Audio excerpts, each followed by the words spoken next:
Hello, everyone, and welcome. Apologize for the delay. We were experiencing some technical difficulties, but appreciate your patience. But welcome, everyone, to another edition of Safe Spaces presented to you by InterSources, Inc. Today's conversation and discussion will be around AI strategy without risk blind spots, how leaders can balance innovation, control cost, and enterprise risk. My name is Adon Navarette. I'm your guide over the next 45 to 50 minutes. Um, and we believe, or I hope, that our conversation today will fundamentally change how we think about AI decision making. So, kind of before we dive in, let me set the stage, if you will, on today's conversation. I think we all are here and recognize that AI strategy is navigating one of the most complex strategic challenges of our time. And every AI decision that we make, you can argue that they center around three key decisions. One, will it drive meaningful innovation within our respective organizations? Can we control cost while scaling? And how do we manage enterprise risk? Most executives may excel at one of these three. They may struggle at two of them. And then we wonder why our AI initiatives aren't delivering the strategic advantage that we all expect. And what I've learned is that most successful leaders, like all of you on today's conversation, don't necessarily choose between innovation, cost control, and risk management. What they try to do is balance between all three, create a balance between all three of these. And that's why we brought on today's uh, call cybersecurity expert, industry expert, who's kind of cracked the code in his own organization and is helping other executives do the same. I couldn't think of a better person to invite to be part of today's webinar. Please join me in welcoming Matthew Webster to the conversation. Matthew is the founder and CEO of Cyvergence. Matthew has built his company from the ground up by solving exactly the challenges we're discussing today and how to balance competing priorities in AI strategy. He's developed what we call business aligned AI risk and cost modeling, decision frameworks that help executives evaluate AI investments through innovation, cost, risk lens simultaneously. And so, welcome, Matthew. Thanks for joining us Thank you today. very much. So, Happy to be here. Thank you. yeah, absolutely. Appreciate it. I was excited for the call, and I appreciate your patience as well for the technical difficulties we experienced, but we're off and running now. So why don't we just dive in? As the CEO of Cyvergence, from and what you've done from the ground up, what has been this biggest strategic blind spot that you see when executives approach cybersecurity and AI transformation? So I think it depends a little bit on the size of the company. You can't go in there and just kind of paint all companies the same because every company is a little bit different. And Mhm. so understanding those challenges, I think, are the big thing. I think most people understand at a high level the value of AI. The Mhm. challenge is, what are the influences that are on the particular people that are dealing with that? So, for example, some private equity and venture capital firms, I work with a lot of startups and I work with medium sized businesses, et cetera. They sometimes are given a strategic value of get an AI or you're out. Mhm. And I've heard this directly from some of the people that are leading them. And what do? They begin to freak out and then they dive wholeheartedly into AI. Mhm. So that's one of the mistakes that a lot of companies make. They don't look at, well, let's do a cost benefit analysis, let's get cybersecurity involved, let's see what's actually happening. And a lot of them are exploring, what can AI do, which is fantastic. I don't want to stop anybody from doing that, because they should explore, they should understand what AI is. Mhm. Everybody's looking at this on a regular basis. The challenge is, are you taking a look and understanding the environment and how it's going to impact that particular organization? Mhm. And you have to take a look at the context. Um, are you looking at a chatbot? Well, could you be sued as a result of having a chatbot on your site? Are you collecting sensitive data? Can people modify or manipulate that? So when you're looking at these things, you have to look at a whole host of different things because AI spans a whole gamut. And so when Hmm. you're looking at the challenges, I've seen everything from, hey, we're doing a startup, we're going to go ahead and upload all of our data to AI, and they have no protection on it. And that information, once it gets out, it is out permanently in the AI ethosphere. So what are you going to do in a situation like that? You've just given away all your intellectual property. You Hmm. don't have any legal control you can really put in there. And so there's a lot of these types of challenges that companies have to face. So I hate to put it down into one, but it's the lack of knowledge, I would say, is the biggest challenge that is facing a lot of CEOs and others, because they're getting input from who they're working for, and then they're taking that and putting it down to other people, and people are jumping into it. They're not looking at things from a cost benefit perspective, and are they looking at things long term versus short term? And so there's a lot of misalignment for how much they're going to be making and what they're going to be doing in terms of the revenue that they're going to get back as a result of the investments in AI. Mm.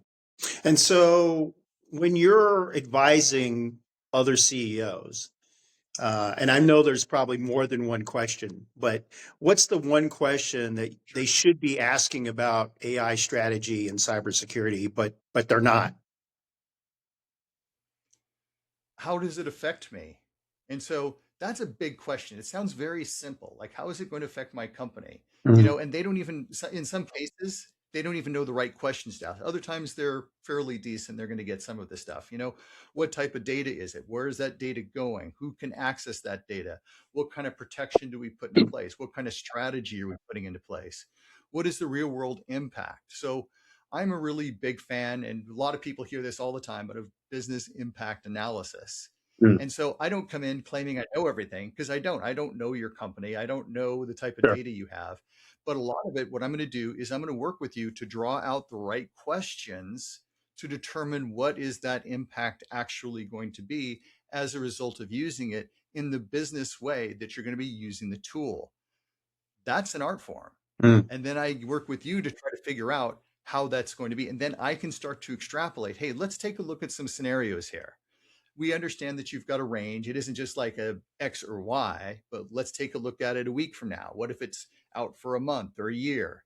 How long can you sustain it without being out? Those sorts of challenges are things that companies need to look at. What happens if we get so much data that's now going to be available, accessible through random AI? So I think those are the types of questions that companies need to be thinking about, and creating a strategic roadmap so they can understand the risk, because it's a really complicated set of variables that Mhm. nobody can walk in and know. It really is an interdisciplinary approach to looking at the finance and the cost related to that AI. And Mhm. some of that, a lot of companies are not really factoring in what is that real cost going to be, because they don't understand the big picture yet. Mm. And so when you think about your own personal experience with your own company, how did you balance the innovation pressure from your team with budget realities and then risk concerns from your board? Well, I'm balancing all of that stuff. I'm kind of making the determination. I'm very conservative with the Okay. approaches. I don't want any customer data, and none of it's sensitive data, but it's customer sensitive. That's it. I never put any sensitive data into an AI. Okay. I'll use I'll use AI. I use AI every single day. I take a look at it, but I understand what that cost benefit analysis is going to be. And so what are the ways that you can use it? And that's the approach that I take. I take a little bit of an education approach, and I can talk about all these different approaches that companies can take. But that's the approach that I took. What is that cost benefit analysis? How is it going to improve productivity? Are we measuring the productivity input? Is the output a lot better, and is it worthwhile? And then start to discover what is the best approach. So I don't take a one size fits all approach. Okay. Um, no, that's an interesting perspective. And in your experience, um, what's the most, I guess, lack of a better word, expensive cybersecurity mistake that you've seen an executive make, and how could have been prevented in your estimation? So expensive, when you look at value, the value of it's going to be a little bit different depending on the size of the company. So a Mm-hmm. lot of it, if you'd get somebody before you even start your company to educate you on the A, B's, and C's of AI and how to utilize it, because there are a lot of people out there who haven't really jumped into the AI bandwagon. They're still nervous, but they're learning it. And there's a lot of cool stuff you can do. What? I can automate my email and it can do all that work for me. Mm-hmm. This is fantastic. And they love that. But what are ultimately the risks? I don't know how many stories now I've heard where AI was given excessive privileges and then wiped out everything. We've heard about the database. I know somebody spent 2 years working on stuff and then they lost all of their research material, 2 years of work. Mm-hmm. When you look at this stuff, do you have appropriate backups? Do you have plans to handle that? Is that an acceptable or an unacceptable loss? And that's something that needs to be worked out on a per case basis within each organization. And a lot of people, they aren't thinking about these things. They're looking at the wows, and there are a lot of wows. AI is fantastic, but what are the costs that are associated with that? What happens if you put the corporate credit card out there and you have it booking flights or other things that are out there? Can you accept those? Are you understanding the size of your AI? Mm-hmm. If you build AI and it's got, 1,000 variables, which does it choose first? A human being can kind of cipher through that in some ways better than an AI, because it's going to do a little bit of a scattershot approach to get things done and make these assumptions. And it's a really difficult process to determine, is it working for me or is it not working for me? What is this going to look like long term for being able to protect the organization and create a viable product if the product is customer facing? Mm-hmm. In some cases, that answer is yes. Cool.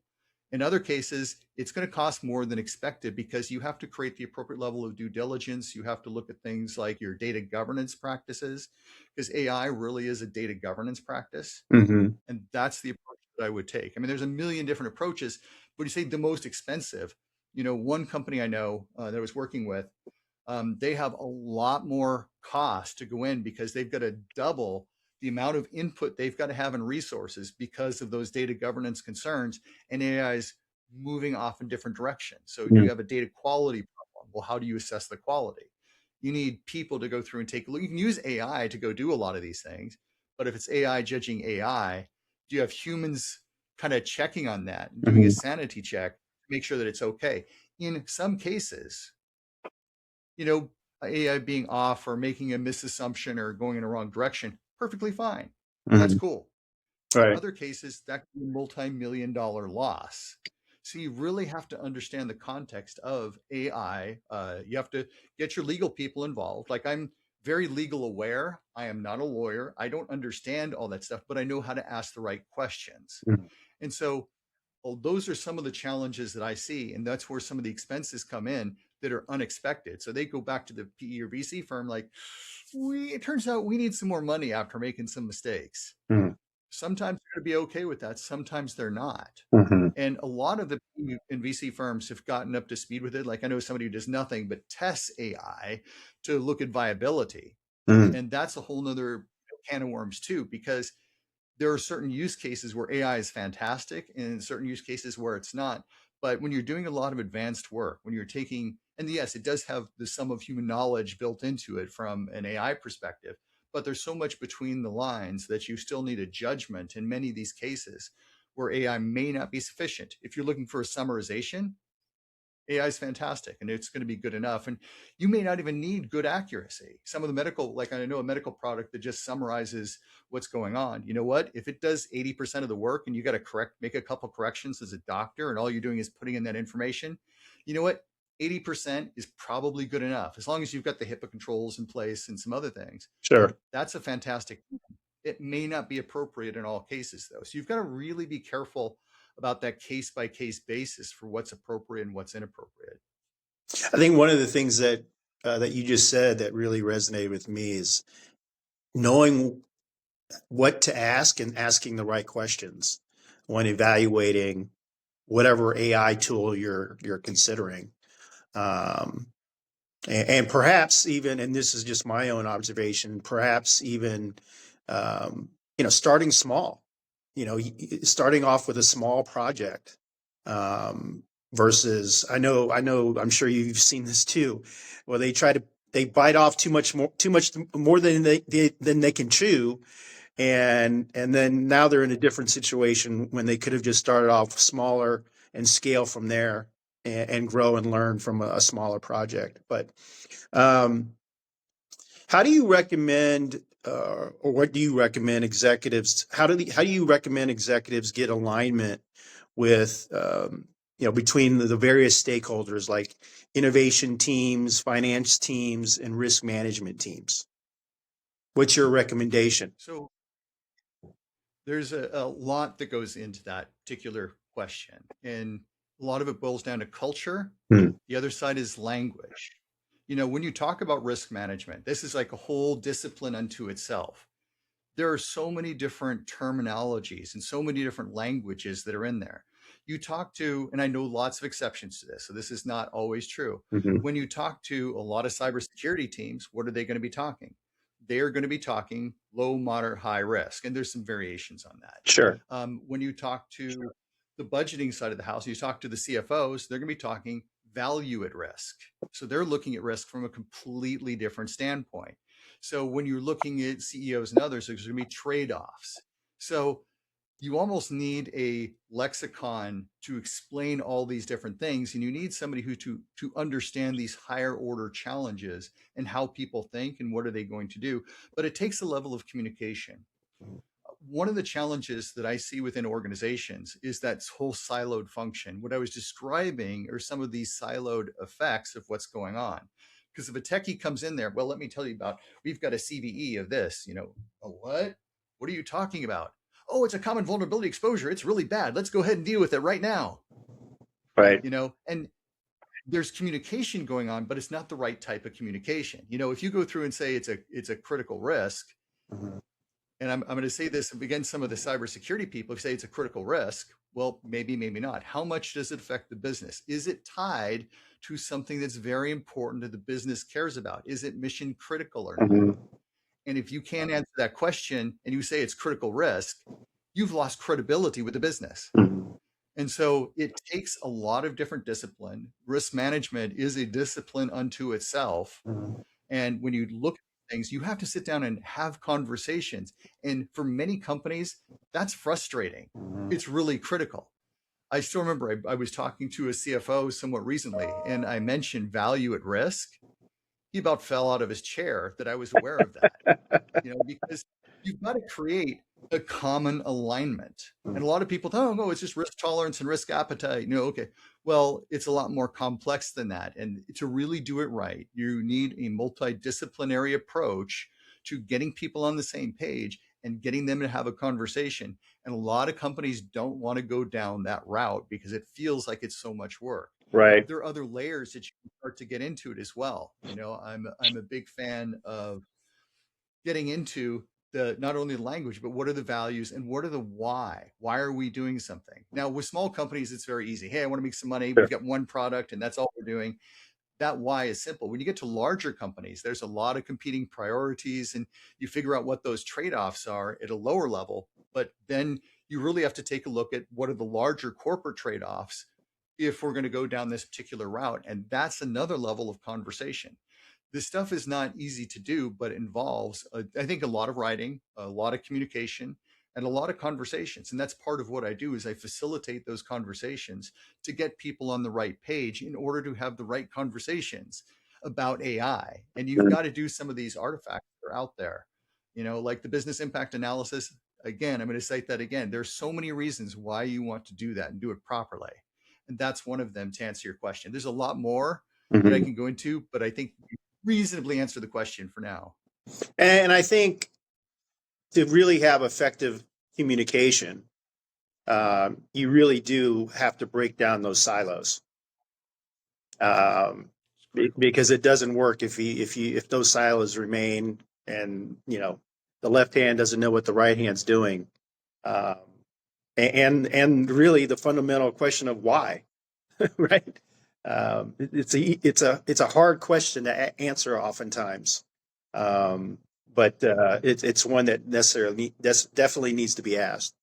From a competitive standpoint, What happens to companies that get this balance wrong?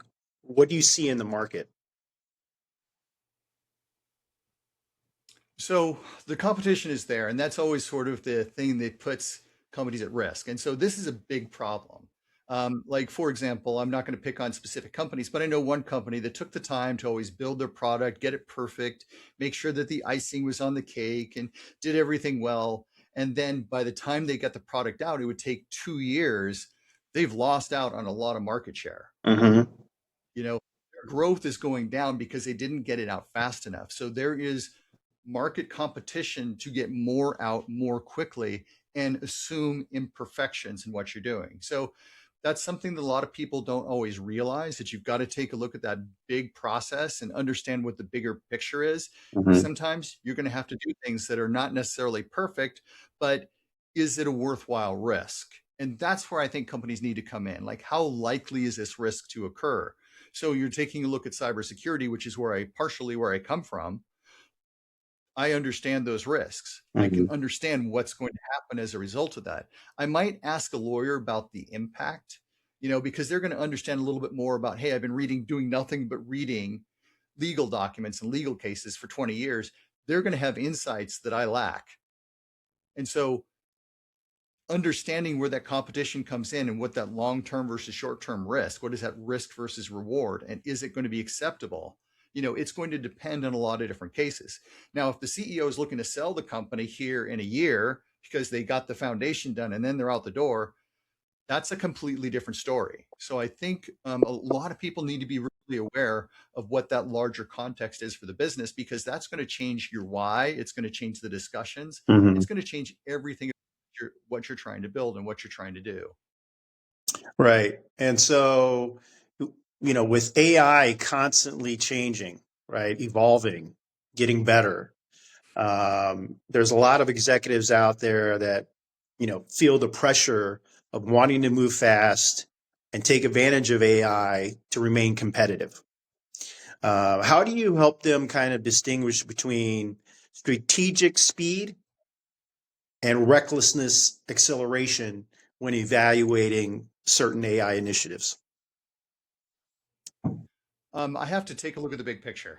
I have to dive in. I have to get at least some people talking on the same level, so we all are communicating in a reasonable way. Mm-hmm. So part of what I do is I start by listening. I don't come in there knowing, yeah, I've got some expertise on cyber, I've got some expertise on risk, I've got some expertise, tiny bit in legal. Um, but that's where I really, once I understand, I have to understand what those issues are. And I say, look, what are the long term versus short term trade offs of what you're doing? If you're trying to pay for a patent and you're putting stuff into AI and you don't have any protections in place, it's kind of the equivalent if you're going through a divorce and you've got all of your vacation photos with your new girlfriend out up on Facebook. You've just given away the cards. Mm-hmm. So if I don't understand the environment, I don't understand what's going on, there's not much that I can do. But if I sit down and work with people, understand what the risks are, then educate them on the risk and saying, hey, let's take a look at X, Y, and Z. Right. What you've got HIPAA data, you're putting it, you're having all of your people bypass all of your security requirements, and you're just putting it out there.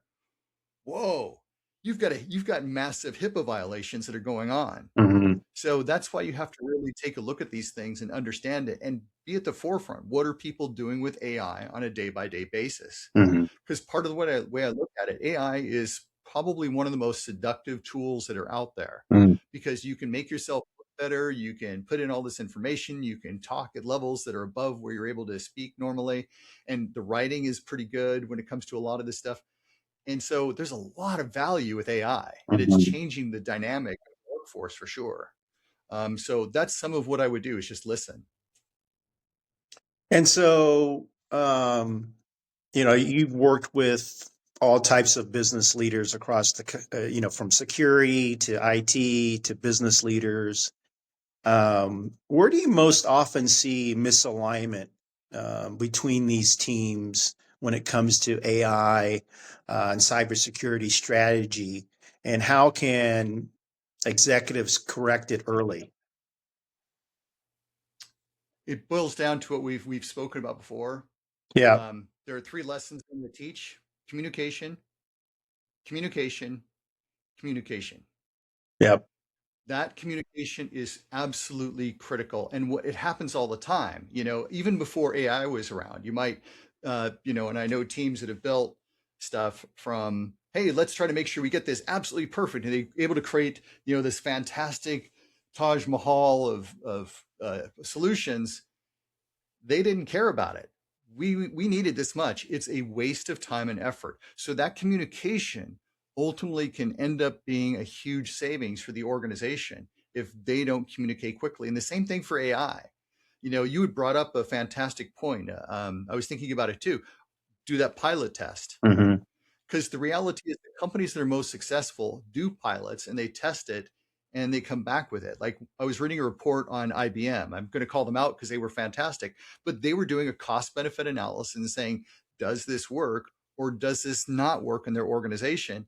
And they're able to use AI extremely effectively. Hmm. And because AI is evolving, we're still in the early stages of AI. It's always going to be improving. There's always going to be new products, but it means that we've got to stay ahead of that innovation Hmm. and understand what those risks are and determine, is this worthwhile or not?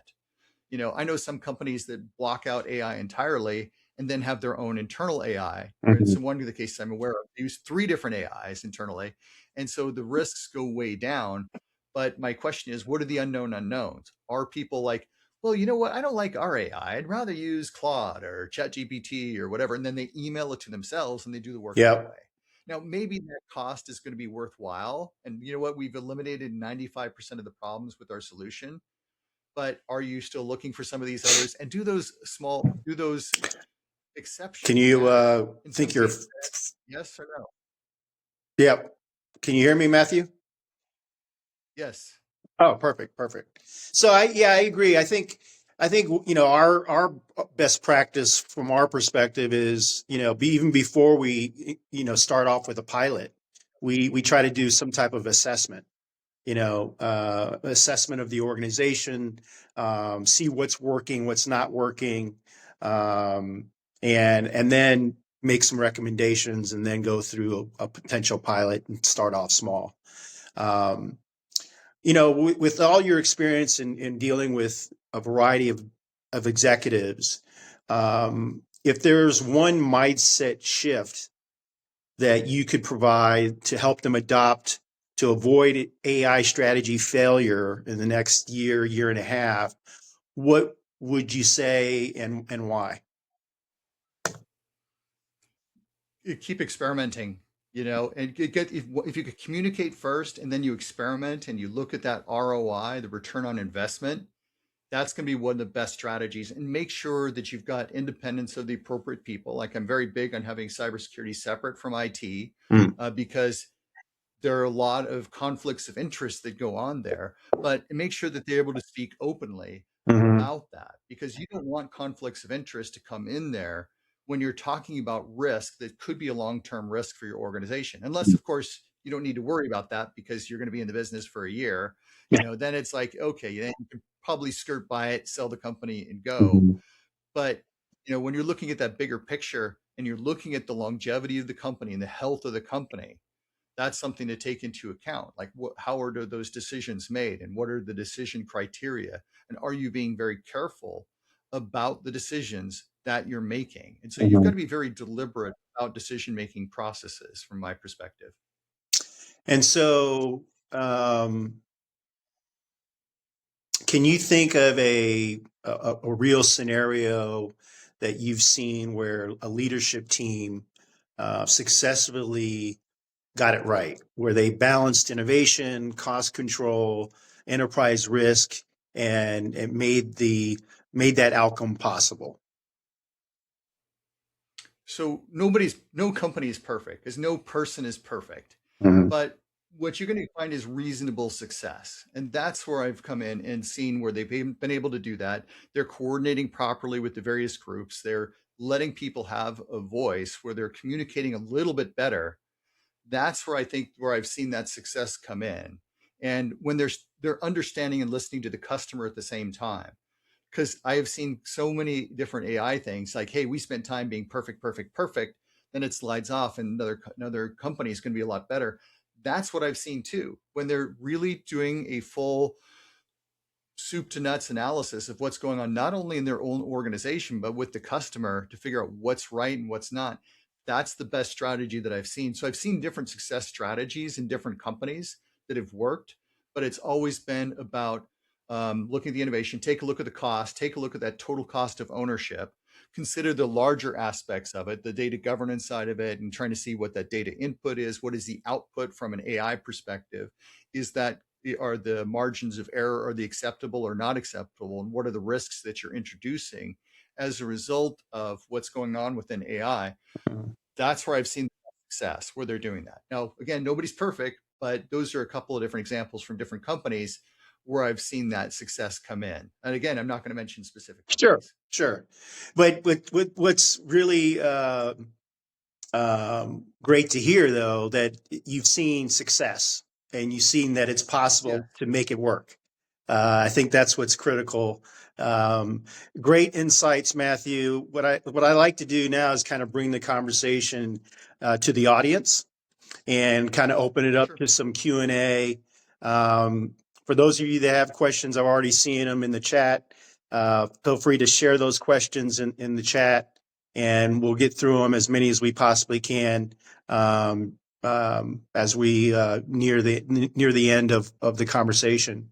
One question that comes from the audience, Matthew, is what is the most common blind spot you see leaders overlook when they first integrate AI into their existing enterprise risk framework?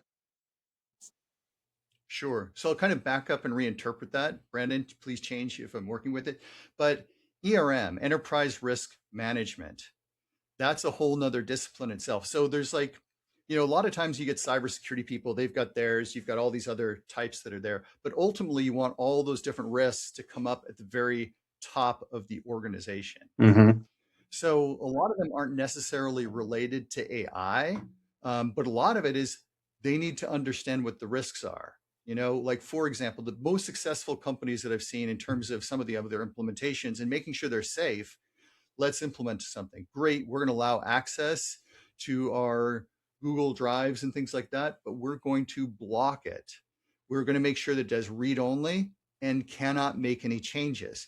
Now, there's always a tension that goes on there Mm-hmm. because you've got to make sure that maybe I do need it to go in there. I've got a spreadsheet that's set up and I need it to make these modifications because it's going to help speed up my work 3 or 4 times. And you're going to say, yes, absolutely, this is worth it. And in some cases, they make catastrophic mistakes. So the question becomes, are you backing up that information on a regular basis? And how much are you willing to lose? Is it okay to lose that? In some cases, the risk is perfectly acceptable. In other cases, that risk may not be acceptable. So when you're looking at those types of things, the decisions always change when you get lower and lower and lower down to the individual users. But a lot of the problems with when you're integrating AI, it's the same problem that you see elsewhere. We need it now, now, now, now, now. And Sure. it's like you get the kind of CEO or COO or whoever is leading the charge to move quickly. And a lot of times they've even seen that in the CIO role. If they're pushing to move very quickly towards implementation, they may not want to see cybersecurity in place. Now, when you talk about banks and things like that, they are much more careful about the approach that they take. They're going to say, well, let's take a look at this. What are the individual components? How do they relate to one another? Mm-hmm. Can we control what they have access to, or not have access to? What are the limits that we put in place? So you've got a whole different ball game. And so all the problems that you find from an enterprise standpoint are also going to creep up. Like one of the issues that I see with risk managers, they feel like they can't communicate and they can't communicate the truth. So all of those issues are going to pop up. They're just amplified under artificial intelligence. That's been the experience that I have seen when it comes to enterprise risk management. But AI is just, again, it's an accelerant to the existing problems. Great question, Brandon. Another question from an audience member.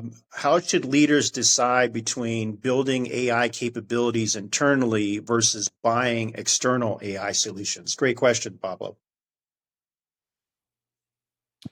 So this to me boils down to a cost benefit analysis. Okay. I'm very big on a set of thinking known as third-party risk management. This comes out of cybersecurity, but quite often the cybersecurity I find is, and I'm going to say this, it'll annoy some cybersecurity practitioners, it's a little bit limited. Do you bring in the IT people to also understand? And have you taken into account all of their concerns as well? So when you're looking at that, you have to take a look at how much is it going to cost us to develop the same capabilities that's going to be outside, and what is that going to cost our business? So a lot of times you have to take a look at those scenarios. Like, I'm very big on scenario driven risk management. And from a scenario perspective, if you understand those scenarios, then you can start to ask, hey, how is this going to affect the business, or how is it not going to affect the business? And once you start to get those scenarios in place and you do the appropriate risk assessments that are associated with those scenarios, with the buy-in of the people that you're asking, that changes the whole conversation. And that's part of the things that I would look at from an ROI perspective, is understand the corporate risk, understand the mindset of the people who are involved in the decision-making process. You're already getting 70% of the work done. And then you can start to process it and take a look at these what if scenarios and say, hey, here's how we should approach it. In some cases, yeah, let's move ahead. In other cases, you know what, that cost is going to be too high. We're going to be left in the dust. Let's go ahead and not use that. Great. Great question. Another question here is, risk is usually framed as a blocker to AI progress. How do you reframe risk management as an enabler of sustainable AI innovation at the executive level? We've also hit the key point there, sustainable. Because yes, you're 100% right. Cybersecurity is sometimes seen as a blocker. Risk management can seen as a blocker. It's a form of due diligence. And the question is, would you build a car without doing any testing? Probably not. You'd Right. want to at least test it. We're making these changes. What really is that impact going to be? Are we understanding what are we trying to present? And do you want to get it out there? You can move quickly, but if you move quickly and create a greater risk, then is that really worthwhile? So a lot of this is about, sustainability. Are you able to keep the company going? Is this going to be worthwhile 5 years down the road? Is this going to be worthwhile 3 years down the road? And nobody's perfect. Nobody has a crystal ball. But if you do some reasonable questioning, you get everybody in on the same page. Usually I have found once you start to do that and you create the right communication structures and you've created the right environment for communication, you get that cultural alignment and you can get rid of a lot of the language barriers. That's the best way to do that. Now, there's no such thing as 100%. If you're saying always this method is going to work and here's the only way to do things, Right. I'd be lying to you. Because you're always going to find the stick in the mud, like, I don't care, you need to move on with it. And they're going to do that, and they're going to stick their head in the sand and do what they're going to do. In some cases, you might consider that's just a bad culture. It's time to move on. But, if you start to really listen to people, listening is probably one of the most important skills. Because when I approach risk management, I like to approach risk management with emotional intelligence. Let me listen to what you have to say. And then that starts to change the whole conversation. Perfect. A couple more questions. How should leaders think about ROI initiatives in AI security when some benefits are long-term or qualitative, while costs and risk are immediate and tangible? So, most risk management, when you're dealing with companies, it might be tangible, but there's always a range. It isn't like, here's the one number. If you're approaching things from a one number standpoint, it's never going to be. So you're always going to have a bit of guesswork in there. You can do things like, well, let's put some confidence into the risk. Are we 90% confident, or are we 30% confident? Maybe you don't reach that goal in 3 years, but you'll reach it in 5 years. And the thing is, when you start getting out to 5-year projections, there are so many changes that are going on in the industry today, especially with AI. I don't think we know what's going to happen, because what we're finding with AI, different models are leapfrogging above one another and getting better than one another at a certain point. But if you do a reasonable analysis, I'm going to go back to that business impact analysis, where you find out what those risks are, then you can start to create a story about, hey, here are the trade-offs. What happens if that data gets out there? Because something like that data gets out there, it's out there permanently. Are you okay with that? What kind of regulatory risk are you facing as a result of that? So a lot of times it's about asking the right questions in the right way And I find that's the technique that works best with executives to get them to change their mind. You don't necessarily tell them, but you ask questions. Mm-hmm. And that they thought about it, not you. So they're more likely to go along with that. I mean, there's Mm-hmm. something to be said about the Socratic method. Socrates, Yeah. that was the way he approached things. He always approached things asking questions. Yep. And that is so brilliant on so many different levels. Yep. I agree. I agree. Asking the right questions. I think we've got time for one more question. What's the most effective way for a CEO to align finance, IT, and security leaders around a shared AI strategy instead of competing priorities? So this one, I feel like I've answered a little bit, but I'll go ahead and dive in. Have a conversation with your Yeah. people. If you are a CEO, the first thing you need to do, you need to create a safe space where you're listening to them, understanding their concerns, where are they coming from, but you also need a space where you can have some back and forth and you can challenge it. Mm-hmm. So you need to create that open discussion first. Not every CEO is capable of doing that. And you've got to sit down and listen to all the different people and make sure that there are no blockers. I'm going to tell a story. I've told it a few times, but I know a CIO who's jumping into an organization, Mm-hmm. and there was a CISO that had been there for a while, and he asked, "Do we have vulnerabilities?" And the CIO responded, or sorry, the CISO responded, "We don't have any vulnerabilities."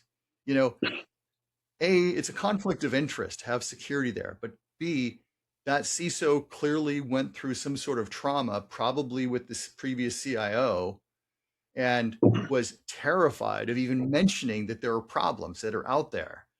This is why transparency is so important. It's you can't just say we're transparent and I need to know everything right now, Mm-hmm. because then it's like, oh, what are you doing? For people who are very nervous, they're going to take that in a different way. So it's a lot about building the culture, understanding how to build that cultural process, understanding what those blockers are. Can security actually speak their mind? Because that's one of the big problems in organizations. When you look at, somebody asked about enterprise risk management, the monitoring, when you look at the COSO framework for enterprise risk management, is the key thing. But if you can't get the reporting up above the monitoring, or even in some cases, the monitoring is being hidden or pushed off to the side, Mm-hmm. you're never going to get accurate information to work with. So that culture is incredibly important to build all the way around. Yeah, that's the word I just thought of, and you just said it, the C word, culture. It really starts and ends there, creating that kind of environment where communication is allowed and encouraged, and without any, you know, limited bureaucracy that could exist within the organization. So, Matthew, this webinar has been absolutely fantastic. We appreciate your insights and the incredible work that you're doing at Cyvergence. And to the audience, you know, many of you are probably thinking, you know, this makes strategic sense, but you're not maybe quite sure how to apply this to your specific situation. And if that's you, you know, we'd love to continue the conversation. And for the next couple of weeks, we're offering a complimentary 30-minute strategy session for today's participants. And um, uh, we'll be sending you kind of a check follow-up email to connect with you directly on LinkedIn, and take advantage of that complimentary strategic session. Also, you should have my email and my LinkedIn profile link in the chat. But again, this webinar was recorded, will be available to all the registered participants, and you'll be able to replay the link along with Matthew's key takeaways and action items that we discussed today. Again, apologize for the technical difficulties, but we got through it, and I appreciate everyone's patience. Thank you, Matthew, for sharing your expertise, and thank you for Absolutely. thank you for everyone that participated today. One other thing that I want to share, you know, we'll be doing safe spaces once a quarter. And if anyone has any interesting subject matter, topic, content, or even interested in becoming a guest on Safe Spaces, please reach out. You know, we're only as good as individuals that we invite on, and more importantly, the information that we provide. So I wanted to throw that offer out there as well. So with that, keep thinking strategically, keep leading globally, and have a great rest of your day. Talk to you soon. Thank you so much. Bye now. Bye bye.